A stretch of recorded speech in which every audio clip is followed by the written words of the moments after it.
پچھلی رات انجینئر کے اچانک بیمار ہونے سے یہ لوگ بہت سراسیمہ ہو گئے تھے، اسی لیے انہوں نے یہ پروگرام بنایا ہے۔ یہ لڑکی جو ان کے ساتھ کیبن میں موجود ہے کل اسسٹنٹ انجینئر کو وہاں سے کہیں لے جائے گی۔ اس کا مطلب ہے کہ فیلڈ انجینئر ان لوگوں کے ساتھ ملا ہوا ہے، اس لیے اس کی بیماری کے باعث انہیں پروگرام میں تبدیلی کرنی پڑ گئی۔ جی ہاں، اب میں یقین کے ساتھ کہہ سکتا ہوں یہ لوگ کسی غیر ملک کے لیے کام کر رہے ہیں۔ عمران کچھ نہ بولا، اس نے اشارے سے ایک ویٹر کو بلایا۔ کیا لاؤں جناب؟ بینگن کا بھرتا اور خمیری روٹیاں۔ ویٹر ہنسنے لگا۔ صفدر نے جلدی جلدی مینو پہ نظر ڈالی اور کچھ چیزیں لانے کو کہا۔ ویٹر چلا گیا اور صفدر نے مسکرا کر عمران کی طرف دیکھا۔ عمران ایک موٹی سی سیاہ فام عورت کو گھور رہا تھا۔ خیریت عمران صاحب، کیا اس عورت کے نصیب جاگنے والے ہیں؟ عمران نے ٹھنڈی سانس لے کر کہا، اس کے نصیب بھی اتنے ہی موٹے ہوں گے جتنی یہ خود ہے۔ خیر یہ بتاؤ رنگون والا کی لڑکی شکل شباہت میں کیسی ہے؟ بہت حسین، دیکھیں تو دیکھتے رہ جائیں۔ تو کیا دھوپ کا چشمہ لگا کر دیکھنے سے بھی یہی کیفیت ہوگی؟ پتہ نہیں، صفدر نے اتنی ہی سنجیدگی سے جواب دیا۔ عمران صاحب، رنگون والا کے ساتھیوں میں ایک آدمی غیر معمولی طاقتور ہے۔ پچھلی رات اس نے 3 آدمیوں کو میز پر بٹھا کر میز سمیت اٹھا لیا۔ میز اس نے دونوں ہاتھوں پر رکھی ہوئی تھی اور اسے سر سے اونچا اٹھائے کھڑا تھا۔ اس کا کہنا تھا کھانے سے قبل اس قسم کی ورزش بھوک بڑھاتی ہے۔ عمران اسی قسم کا تذکرہ روشی سے سن چکا تھا۔ صفدر، رنگون والا کے بنگلے کے علاوہ تمہارا کہیں اور بھی قیام ہوگا؟ جی ہاں، ایک معمولی سے ہوٹل میں۔ مگر تمہیں بنگلے کی ملازمت مل کیسے گئی؟ ملازمت نہیں جناب، میں تو یوں ہی بنگلے میں جا گھسا۔ ان کی آمد سے پہلے بنگلہ خالی پڑا تھا۔ جب وہ لوگ آئے تو میں مالی کا کام کرنے لگا۔ کسی نے میری طرف دھیان نہیں دیا۔ وہ لوگ سوچ رہے ہوں گے شاید میں مالی ہوں اور یہاں پہلے سے کام کر رہا ہوں۔ صفدر، کہیں تم حماقت تو نہیں کر بیٹھے؟ صفدر جلدی سے بولا، اگر یہ بات ہوتی تو اب تک میں نہ جانے کہاں ہوتا۔ ہو سکتا ہے تمہارے ذریعے وہ کسی اور آدمی کے چکر میں ہوں۔ کس آدمی کے چکر میں؟ عمران کے۔ میرا خیال ہے وہ آپ سے واقف ہی نہیں ہے۔ ویٹر کھانے کی ٹرے اٹھائے ان کی طرف آ رہا تھا۔ عمران خاموش ہو گیا۔ اس کے جانے کے بعد اس نے سرپوش ہٹایا اور حیران رہ گیا۔ خالی ٹرے کے اندر ایک کاغذ کا ٹکڑا رکھا تھا۔ اس پر پینسل سے تحریر تھا، تم دونوں خاموشی سے اٹھ کر بائیں جانب والے دروازے سے نکل جاؤ۔ یہاں خطرہ ہے، تم لوگ پہچان لیے گئے ہو۔ دروازے سے نکلنے میں جلدی کرنا، مگر احتیاط سے۔ اس طرف اندھیرا ہے۔ 10 قدم کے فاصلے پہ ایک ٹرک موجود ہے، فوراً اس پر بیٹھ جاؤ۔ ٹرک میں ہی ڈرائیو کروں گا۔ تحریر پڑھ کر صفدر بڑبڑایا، شاید یہ نعمانی کی تحریر ہے۔ شاید کیوں؟ کیا تمہیں یقین نہیں ہے؟ نہیں، اس کی اردو کی رائٹنگ آج تک میری نظروں سے نہیں گزری۔ ہاں، میں نے بھی اس کی صرف انگریزی تحریر دیکھی ہے۔ چلو اٹھو، یہاں بیٹھے رہنے میں عافیت نہیں ہے۔ اس ہوٹل میں یقیناً ان کے اور آدمی بھی موجود ہوں گے۔ وہ دونوں اٹھے اور بائیں جانب والے آخری دروازے سے نکل آئے۔ یہاں حقیقتاً اندھیرا تھا، سامنے ایک ٹرک دکھائی دے رہا تھا۔ عمران نے صفدر کا ہاتھ دبا کر آہستہ سے کہا، جیسے ہی ٹرک حرکت میں آئے فوراً نیچے کود جانا۔ یہ کہہ کر عمران اچھل کر ٹرک پر سوار ہو گیا۔ صفدر نے بھی اس کی تقلید کی۔ پھر جیسے ہی ٹرک حرکت میں آیا دونوں نے نیچے چھلانگیں لگا دیں۔ ٹھیک اسی وقت قریب سے 2 فائر ہوئے۔ وہ دونوں بال بال بچے، انہوں نے ایک سمت میں دوڑنا شروع کر دیا۔ عمران ٹرک سے اترتے ہی ویرانے کی طرف بھاگا۔ صفدر بے چوں چرا اس کے پیچھے بھاگتا رہا۔ اگر وہ دونوں بستی کا رخ کرتے تو ان کا مار دیا جانا یقینی تھا۔ ویرانے کے اندھیرے نے انہیں بچا لیا تھا۔ کچھ دیر بعد وہ دونوں ایک بڑے سے پتھر پر بیٹھ گئے۔ اچانک عمران چونکا، میں قدموں کی آواز سن رہا ہوں۔ عمران اسے کھینچتے ہوئے زمین پر چت لیٹ گیا۔ چند لمحوں کے بعد کچھ گز کے فاصلے پر انہیں 3 آدمیوں کی پرچھائیاں نظر آئیں۔ عمران آہستہ آہستہ سینے کے بل رینگنے لگا۔ صفدر بری طرح ہانپ رہا تھا۔ اس طرح رینگنے پر اس کے جسم پر کئی جگہ خراشیں آ گئی تھیں۔ خراشوں سے خون رس رہا تھا۔ انہوں نے تقریباً آدھا گھنٹہ اسی طریقے سے راستہ طے کیا، اس کے بعد رک گئے۔ ان کے چاروں طرف اونچی نیچی چٹانیں تھیں، ذرا سی غلطی انہیں موت کے منہ میں دھکیل سکتی تھی۔ وہ تینوں آدمی یقیناً رنگون والا کے گروہ سے تعلق رکھتے تھے۔ پھر انہیں ایک غار میں گھستے دیکھ کر عمران رک گیا۔ اس نے صفدر سے پوچھا، تمہاری جیب خالی تو نہیں؟ صفدر نے جواب دیا، ریوالور ہے میرے پاس۔ عمران نے آسمان کی طرف دیکھتے ہوئے کہا، یہ ستارے کتنے حسین ہیں صفدر صاحب۔ عمران کا انداز ایسا تھا گویا انہیں ستاروں کی تلاش میں اتنی مشقت برداشت کی تھی۔ صفدر جواب میں خاموش رہا۔ عمران کہنے لگا، یہ شاعر لوگ اپنی محبوباؤں کے لیے ستارے توڑ کے لانے کا وعدہ کرتے ہیں، میں تو اپنی محبوبہ کے لیے آج تک امرود بھی نہیں توڑ سکا۔ صفدر نے جھنجھلا کر کہا، آپ یہ تو سوچئے وہ لوگ کہاں چلے گئے؟ وہ تو ادھر سے بھی آ سکتے ہیں۔ تو پھر ہمیں ان کے پیچھے سرنگ نما غار میں گھسنے کی کیا ضرورت تھی؟ کتنی گھٹن تھی وہاں۔ اب کیا پروگرام ہے؟ کیا آپ انہیں تلاش نہیں کریں گے؟ کہاں تلاش کروں؟ عمران نے بے بسی سے کہا۔ گویا اتنی محنت برباد ہو گئی۔ محنت کبھی برباد نہیں ہوتی، جتنی محنت کرو جسم میں طاقت آتی ہے۔ اور پھر دیکھو تو صحیح کتنی خوشگوار رات ہے، مجھے تو ایک شعر یاد آنے کی کوشش کر رہا ہے۔ رات کا منظر سہانا ہے بہت، نیک مائی نیک بابا دے خدا کے نام پر۔ صفدر ہنس پڑا۔ دوسرا مصرع تو کچھ زیادہ ہی لمبا ہو گیا۔ پھر صفدر عمران کی تفریحی باتوں میں ایسا الجھا کہ نہ تو اسے سردی کا احساس باقی رہا، نہ ہی یہ یاد رہا کہ وہ یہاں کیوں آئے تھے۔ پھر یک بیک اسے ہوش آیا۔ وہ سنجیدگی اختیار کر کے بڑبڑایا، لا حول ولا قوت، کیا مصیبت ہے۔ لا حول ولا قوت مصیبت نہیں ہے، بلکہ اس سے شیطان بھاگتا ہے۔ عمران نے اس انداز میں کہا جیسے کسی ناسمجھ بچے کو سمجھا رہا ہو۔ عمران صاحب، آپ تو دوسروں کو بھی پاگل بنا دیتے ہیں۔ بھائی کنفیوشس نے کہا ہے جب آدمی پاگل ہو کر کتوں کو کاٹنے دوڑے تو فوراً اس کی شادی کرا دینی چاہیے۔ یہ کیا بات ہوئی؟ بھائی پتہ نہیں، کنفیوشس نے کہا ہے۔ آپ مجھے پھر الجھا رہے ہیں۔ آخر اتنی سردی میں یہاں کھڑے رہنے کا کیا مطلب ہے؟ اس کا مطلب یہ ہے کہ ہم ٹانگیں رکھتے ہیں، اگر ٹانگیں نہ ہوتی تو ہم کیسے کھڑے رہتے؟ غار کے دہانے پر تھوڑی سی چڑھائی تھی، وہ دونوں کسی خاص جد و جہد کے بغیر ہی اوپر پہنچ گئے۔ وہ دیکھو، عمران نے مخالف سمت میں ہاتھ اٹھا کر کہا۔ سامنے دھندلی سی پرچھائیاں نظر آ رہی تھیں۔ عمران نے صفدر کے شانے پہ ہاتھ رکھ کر کہا، وہ لوگ اسی غار سے نکل کر گئے ہیں۔ آخر یہ لوگ اتنی دیر تک غار میں ہی رہے؟ لیکن عمران صاحب، ہم نے تو 3 آدمیوں کا تعاقب کیا تھا اور یہ 2 ہیں۔ لگتا ہے ایک کو آسمان پہ روک لیا گیا، باقی 2 واپس بھیج دیے گئے۔ آؤ میرے ساتھ۔ عمران پھر نیچے اترنے لگا۔ صفدر سوچوں میں ڈوبا ہوا اس کا ساتھ دے رہا تھا۔ کچھ دیر بعد اس نے خود کو پھر اسی سرنگ نما غار میں پایا۔ عمران نے ٹارچ روشن کی اور غار کا معائنہ کرنے لگا۔ ایک جانب پتلی سی دراڑ نظر آئی، اس میں بامشکل ایک آدمی گھس سکتا تھا۔ عمران دراڑ میں داخل ہوا۔ صفدر نے بھی اپنی ٹارچ نکال لی۔ رفتہ رفتہ دراڑ کشادہ ہو رہی تھی۔ عمران اسے تھوڑے فاصلے پر موجود تھا، محسوس ہوتا تھا وہ کسی چیز پہ قوت صرف کر رہا ہو۔ دفتن وہ صفدر کی طرف مڑا، اسے اپنے پاس آنے کا اشارہ کیا۔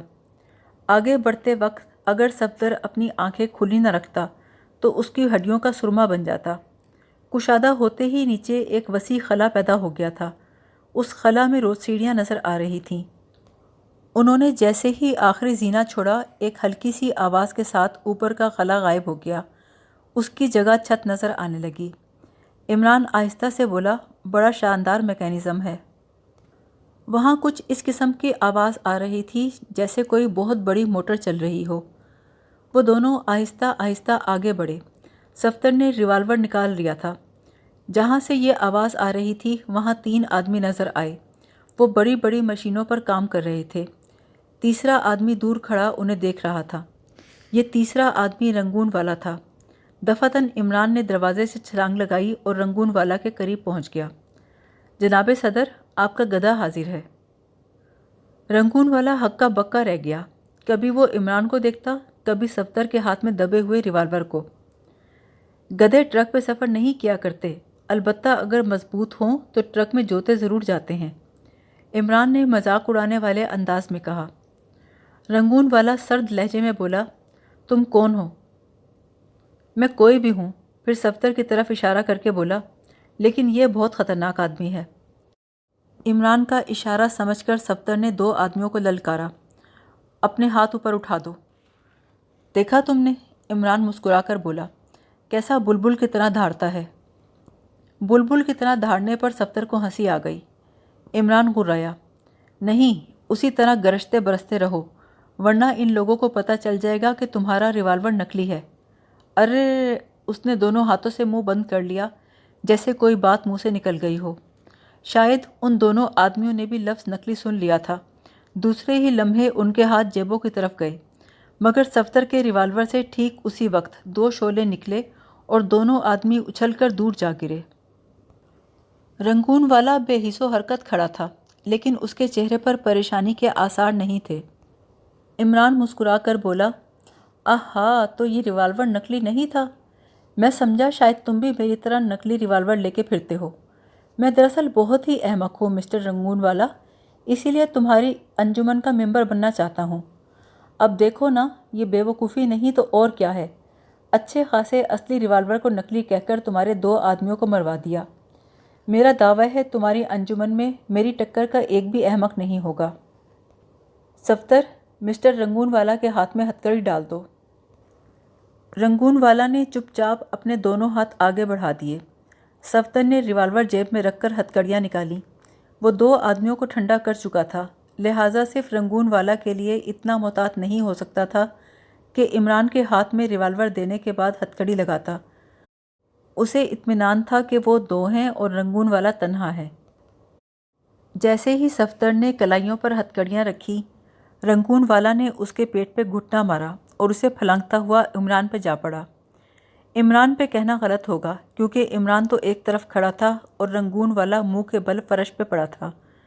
اب وہ اٹھنے کی کوشش کر رہا تھا۔ عمران خاموش کھڑا اسے دیکھتا رہا، لیکن صفدر دانت پیستا ہوا اس کی طرف بڑھا۔ اچانک رنگون والا اٹھ کر بھاگا۔ وہ دونوں بھی اس کے پیچھے دوڑے، لیکن اب اسے پانا آسان نہیں تھا۔ وہ تہخانے سے باہر نکل آئے۔ سرنگ نما غار میں بھی اس سے مٹبھیڑ نہیں ہوئی۔ اب ان کے سروں پر کھلا آسمان تھا، سامنے اندھیری رات سائیں سائیں کر رہی تھی۔ پتہ نہیں رنگون والا کو زمین نگل گئی تھی یا آسمان کھا گیا تھا۔ وہ دوبارہ سرنگ نما غار کی طرف واپس آئے۔ ٹھیک اسی وقت انہوں نے بہت سے قدموں کی آوازیں سنیں۔ بہت سے لوگ چاروں طرف سے آ رہے تھے۔ عمران نے کہا، جلدی سے لیٹ جاؤ۔ وہ دونوں سینے کے بل لیٹ گئے اور ایک بار پھر کیکڑوں کی طرح رینگنے لگے۔ دفعتاً کسی نے چیخ کر کہا، ادھر دیکھو۔ ساتھ ہی کئی ٹارچوں کی روشنیاں ان پر پڑیں۔ عمران نے بڑی پھرتی سے ایک گڑھے میں چھلانگ لگا دی۔ صفدر نے بھی اس کی تقلید کی۔ اسی وقت کئی گولیاں سنسناتی ہوئی ان کے سروں پر سے گزر گئیں۔ عمران نے بھی اوٹ پٹانگ طور پر ایک فائر جھونک دیا۔ عمران بڑبڑایا، کتنے راؤنڈ ہیں تمہارے پاس؟ صرف 3۔ ادھر لاؤ، فضول برباد نہ کرو۔ ہوٹل سے روانہ ہوتے وقت عمران اپنا ریوالور رکھنا بھول گیا تھا۔ اس وقت مجرم شکاری کتوں کی طرح ان کا تعاقب کر رہے تھے اور وہ لوگ چٹانوں میں چھپتے چھپاتے اپنی جان بچانے کی کوشش کر رہے تھے۔ اچانک انہیں بہت بڑی کھائی نظر آئی۔ وہ ڈھلان میں دوڑتے چلے گئے۔ کافی دیر تک فائرنگ کرنے کے بعد وہ لوگ رک گئے۔ شاید ان کے کارتوس ختم ہو چکے تھے۔ تھوڑی دیر کے بعد تعاقب کرنے والوں نے انہیں دیکھ لیا۔ وہ کھائی کو چاروں طرف سے گھیرنے لگے۔ دفعتاً عمران اور صفدر نے ایک قہقہا سنا۔ ایک دیو قامت آدمی ان کے سامنے موجود تھا۔ صفدر اپنے ہونٹوں پر زبان پھیر کے بولا، عمران صاحب، یہ وہی ہے، حیرت انگیز طاقت کا مالک ہے۔ اس آدمی نے اپنے ساتھیوں سے کہا، نیچے مت جاؤ، میں یہیں کھڑے کھڑے ان کی چٹنی بنا دیتا ہوں۔ وہ ایک بہت بڑی چٹان کو اٹھانے کی کوشش کر رہا تھا۔ دوسرے ہی لمحے میں وہ چٹان لڑکتی ہوئی ان کی طرف آئی۔ بمشکل تمام چھلانگ لگا کر وہ خود کو بچا سکے۔ عمران آہستہ سے بولا، اب دیکھو میں اس کی کیسے درگت بناتا ہوں۔ شاید اسے معلوم نہیں میں نے 3 گولیاں احتیاط سے رکھ چھوڑی ہیں۔ دیو قامت آدمی اب دوسری چٹان سنبھال رہا تھا، لیکن اس بار وہ خود بھی چٹان کے ساتھ نیچے چلا آیا، کیونکہ عمران کی گولی اس کی پیشانی پر پڑی تھی۔ اس کے بعد عمران نے بندر کی طرح بھاگنا شروع کر دیا۔ اس دوران اس نے ریوالور کے بقیہ چیمبر بھی خالی کر دیے۔ 2 آدمی گر گئے، لیکن اس کے باوجود ان کا پیچھا کرنے والوں کی تعداد 10-12 کے قریب تھی۔ اوپر پہنچنے کے بعد انہوں نے یلغار کر دی۔ اب صفدر بھی اوپر کی طرف بھاگ رہا تھا۔ عمران رستے میں پڑے پتھر اٹھا اٹھا کر پیچھے آنے والوں کی کھوپڑی کا نشانہ لے رہا تھا۔ اس کی دیکھا دیکھی صفدر نے بھی یہی کام شروع کر دیا۔ اتنے میں وہ لوگ مار کھانے کے باوجود بھی ان پہ جھپٹ پڑے۔ اس مرتبہ حملہ کرنے والوں کے درمیان میں رنگون والا بھی موجود تھا، لیکن وہ خالی ہاتھ نہیں تھا۔ اس کا خنجر کئی بار عمران پہ اٹھ چکا تھا۔ یہ اور بات ہے کہ اس کے حملے سے خود اسی کے 2 آدمی ہلاک ہو چکے تھے۔ جب اس کا خنجر تیسرے آدمی پر پڑا تو وہ اپنی کھوپڑی قابو میں نہ رکھ سکا۔ تم اندھے تو نہیں ہو گئے؟ اس نے دہاڑ کر کہا۔ عمران نے کہکہا لگا کر کہا، اس کا باپ بھی اندھا تھا اور یہ تم لوگوں کو ایک کتے سے زیادہ نہیں سمجھتا۔ رنگون والا نے غصے میں بپھر کر عمران پہ حملہ کیا۔ عمران نے اس کے ایک آدمی کے پیچھے آڑ لے لی اور اس کے آدمی کی چیخ سناٹے میں لہراتی چلی گئی۔ اب کی بار اس کے آدمی اسی پر الٹ پڑے۔ ارے تم بھی آؤ! عمران نے دونوں ہاتھ ہلا کر صفدر پر حملہ کرنے والوں کو مخاطب کیا۔ اسے دیکھو، رنگون والا پاگل ہو گیا ہے۔ وہ لوگ رنگون والا کی طرف پلٹے۔ اس دوران میں ایک اور آدمی رنگون والا کی دیوانگی کا شکار ہو چکا تھا۔ وہ لوگ صفدر اور عمران کو چھوڑ کر رنگون والا کی طرف متوجہ ہو گئے۔ صفدر چپ چاپ کھسک کر عمران کے پاس پہنچ گیا۔ جیسے ہی رنگون والا کے اگلے حملے کے نتیجے میں 5واں آدمی زخمی ہوا، تمام کے تمام آدمی بے قابو ہو گئے۔ عمران کہنے لگا، رنگون والا تم بڑے ہی کمینے ہو۔ یہ لوگ تمہارے لیے خون پسینہ ایک کرتے ہیں اور تم انہی کو زخمی کر رہے ہو۔ رنگون والا کے منہ سے گالیوں کا طوفان امن پڑا۔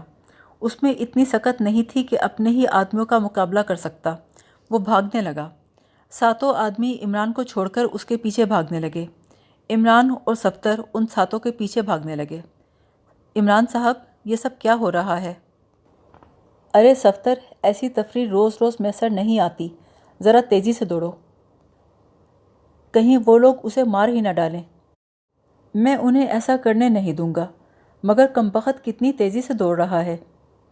صفدر اور عمران نے رنگون والا کو ایک سرنگ نما غار میں گھستے دیکھا، لیکن اس وقت ان کی حیرت کی انتہا نہ رہی جب انہوں نے تعقب کرنے والوں کو پلٹ کر بھاگتے دیکھا۔ وہ یوں بھاگ رہے تھے جیسے انہوں نے ملک الموت کو دیکھ لیا ہو۔ یہ کیا معاملہ ہے؟ عمران رک گیا، پھر وہ بھی پوری طاقت سے دوڑنے لگا۔ صفدر بوکھلا گیا۔ اس کے پاس اس کے سوا چارہ ہی کیا تھا کہ وہ وہی کرتا جو عمران کر رہا تھا۔ دفتن صفدر منہ کے بل گرا۔ عمران بھی بری طرح گرا۔ وہ دھماکہ تھا ہی ایسا زبردست کہ زمین کانپ گئی۔ بڑی بڑی چٹانیں کاغذ کی دھجیوں کی طرح فضا میں بکھر گئیں۔ ان اڑتے ہوئے پتھروں سے بچنے کے لیے انہیں ایک بار پھر دوڑنا پڑا۔ وہ ایک بہت اونچی چٹان پہ جا چڑھے۔ صفدر بری طرح ہانپ رہا تھا۔ دھوئیں کے اونچے اونچے بادل آسمان کی طرف جا رہے تھے۔ صفدر ہانپتے ہوئے بولا، سب کچھ اڑا دیا، برباد کر دیا۔ عمران بولا، ہاں، ممکن ہے انہوں نے پہلے ہی سے وہاں ڈائنامائٹ لگا رکھا ہو۔ اگلے 3 دنوں میں دارالاحمق کے سارے ممبر چن چن کے گرفتار کر لیے گئے۔ مسز نعمانی X2 کے ظلم سے آزاد کر دی گئی، پھر پولیس نے اسے گرفتار کر لیا۔ مسز گوہن جو کیپٹن خاور کی قید میں تھی، وہ بھی پولیس کے سپرد کی جا چکی تھی۔ چوتھے دن سیکرٹ سروس کے ممبر دانش منزل میں X2 کی تقریر کے منتظر تھے۔ ٹرانسمیٹر کے ساتھ ایک ہلکا سا لاؤڈ سپیکر منسلک کر دیا گیا تھا۔ ٹھیک 10 بجے X2 کی آواز سنائی دی۔ X2 کہہ رہا تھا، عمران کا ابھی تک پتہ نہیں چل سکا۔ حقیقت یہ ہے کہ اس نے تنہا یہ کارنامہ انجام دیا ہے۔ میں صفدر اور نعمانی سے بے حد خوش ہوں، بلکہ میں اپنے تمام ماتحتوں سے ایسی ہی کارگزاری کی توقع رکھتا ہوں۔ کچھ دیر خاموش رہ کر X2 بولا، رنگون والا کو علم ہو گیا تھا کہ عمران اس کے پیچھے لگ گیا ہے۔ وہ مطمئن تھا کہ اس کے خلاف کوئی ثبوت نہیں ملے گا، لہٰذا وہ اطمینان سے اپنا کام کرتا رہا۔ اگر اسے یہ معلوم ہو جاتا کہ کسی دن یہاں کے آئل اسٹیشن پر تیل کی پوری مقدار پہنچ گئی ہے تو اس کا اطمینان رخصت ہو جاتا۔ میں نے کوشش کی کہ یہ راز کسی پہ ظاہر نہ ہونے پائے۔ عموماً یہی مشہور کیا جاتا رہا کہ تیل کی پوری مقدار کسی دن بھی یہاں نہیں پہنچی۔ پھر میں نے انتظام کیا کہ یہاں کے آئل اسٹیشن کے کچھ ذمہ دار آفیسر گرفتار کر لیے جائیں۔ ان کی گرفتاریوں نے اسے اور بھی اطمینان دلا دیا۔ پائپ لائن کی مرمت محض ایک ڈھونگ تھا۔ ایک بار کھدائی کر کے یہ مشہور کر دیتے کہ پائپ لائن میں شگاف پڑ گیا تھا، اب اس کی مرمت کر دی گئی ہے، پھر شاید کچھ دنوں تک پوری مقدار میں تیل آتا رہتا، ہو سکتا ہے اس کے بعد دوبارہ کمی شروع ہو جاتی۔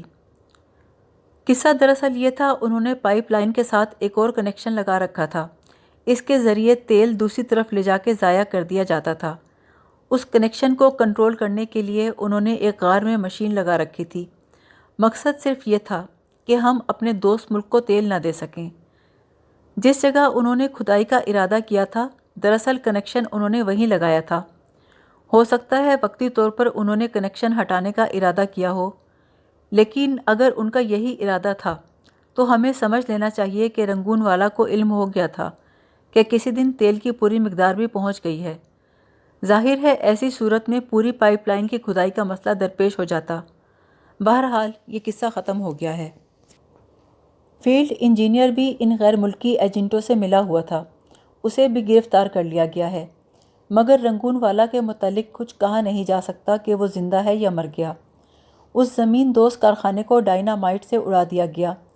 میرا خیال ہے آخری لمحات میں اس کی ذہنی حالت ایسی ہو گئی تھی کہ اسے اپنی حفاظت کا ہوش نہیں تھا، اسے وہاں سے نکلنے کی مہلت نہیں مل سکی۔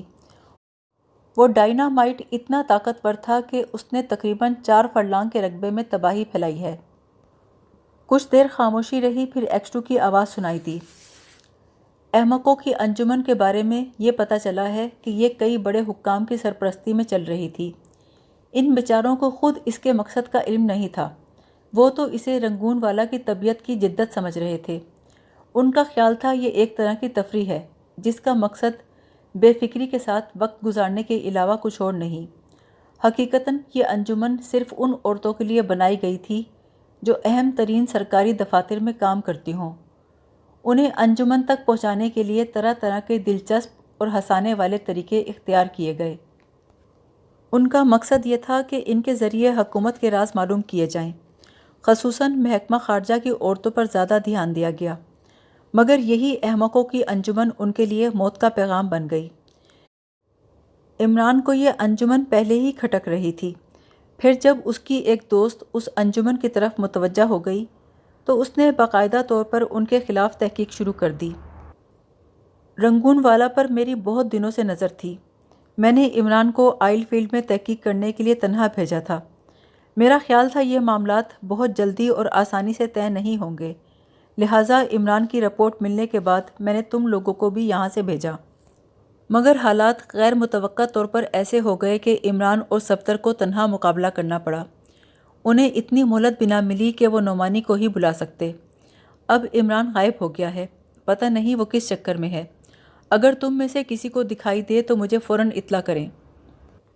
اس گفتگو کے بعد عمران نے ٹرانسمیٹر بند کر دیا۔ یہ ساری گفتگو اس نے روشی کے نئے فلیٹ میں بیٹھ کر کی تھی۔ روشی نے طویل سانس لے کر کہا، تو یہ قصہ تھا؟ عمران بولا، ہاں، اب مجھے ایسا محسوس ہو رہا ہے جیسے… عمران جملہ مکمل کیے بغیر خاموش ہو گیا۔ روشی بولی، مگر کلب میں بہت سی ایسی عورتیں بھی تھیں جن کا تعلق کسی سرکاری محکمے سے نہیں تھا۔ عمران کہنے لگا، یا تو وہ باقاعدہ طور پر رنگون والا کے لیے کام کرتی ہوں گی یا پھر وہ انجمن کے اصل مقصد سے واقف ہی نہیں ہوں گی۔ لیکن تم نے یہ کیوں کہا ہے کہ عمران غائب ہو گیا؟ بس یوں ہی، تھوڑی سی تفریح کے لیے۔ جولیانا مجھے تلاش کرنے کے لیے زمین آسمان ایک کر دے گی۔ روشی غصے سے بولی، تو تم آج کل اس کے چکر میں ہو؟ ہاں روشی ڈیئر، میرے ایک خالو عرصہ دراز سے کنوارے ہیں، میں چاہتا ہوں ان سے شادی کرا دوں تاکہ وہ میری خالہ بن جائے، مگر وہ سمجھتی ہے کہ میری اصلی خالہ تم ہو۔ روشی میز پر سے رول اٹھا کر اس کی طرف جھپٹی۔ عمران اس کے وار سے بچنے کے لیے بڑی تیزی سے فلیٹ سے باہر نکل گیا۔